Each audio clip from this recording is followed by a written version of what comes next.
UDF ക്ഷണത്തിന് പിന്നാലെ LDF-ൽ കൂടുതൽ നിയമസഭാ സീറ്റുകൾ ആവശ്യപ്പെടാൻ Kerala Congress M. Party chairman Jose K Mani മുന്നണി മാറുമെന്ന പ്രചാരണങ്ങൾ തള്ളിയെങ്കിലും UDF-ലേക്കുള്ള ക്ഷണം LDF-ൽ സമ്മർദ്ദം ചെലുത്താനുള്ള അവസരമായാണ് കാണുന്നത്. അതേസമയം തദ്ദേശ തെരഞ്ഞെടുപ്പിൽ കൂടുതൽ സീറ്റുകൾ ആവശ്യപ്പെടാൻ പാർട്ടി സംസ്ഥാന സെക്രട്ടേറിയറ്റ് യോഗം തീരുമാനിച്ചു. LDF-ൽ കേരള കോൺഗ്രസ് ഹാപ്പിയാണെന്നാണ് ജോസ് കെ മാണിയുടെ പ്രതികരണം. എന്നാൽ പ്രതിപക്ഷ നേതാവിന്റെ മുന്നണി വിപുലീകരണ പ്രസ്താവന, UDF കൺവീനർ അടൂർ പ്രകാശിന്റെ മുന്നണിയിലേക്കുള്ള ക്ഷണം, ഇതെല്ലാം LDF-ൽ കൂടുതൽ സീറ്റ് ആവശ്യപ്പെടാനുള്ള അവസരമായി കേരള കോൺഗ്രസ് എം കാണുന്നു.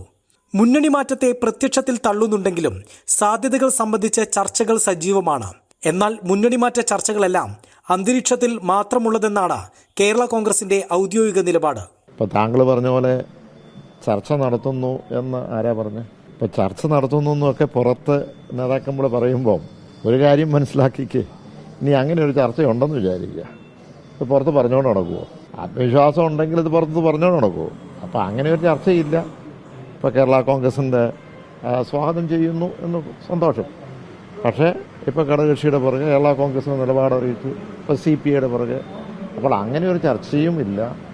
അങ്ങനെ കേരള കോൺഗ്രസ് കൃത്യമായ നിലപാടെടുത്തിട്ടുണ്ട്.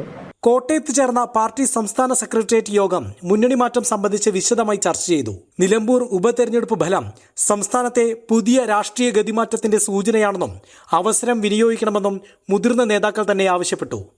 തദ്ദേശ തെരഞ്ഞെടുപ്പിൽ കൂടുതൽ സീറ്റുകൾ ആവശ്യപ്പെടാൻ പാർട്ടി സംസ്ഥാന സെക്രട്ടേറിയറ്റ് യോഗം തീരുമാനിച്ചു. സീറ്റ് വിഷയത്തിൽ വിട്ടുവീഴ്ച വേണ്ട എന്നാണ് നിലവിലെ തീരുമാനം. എല്ലാ ജില്ലകളിലും പാർട്ടി കൂടുതൽ സീറ്റുകൾ ആവശ്യപ്പെടും.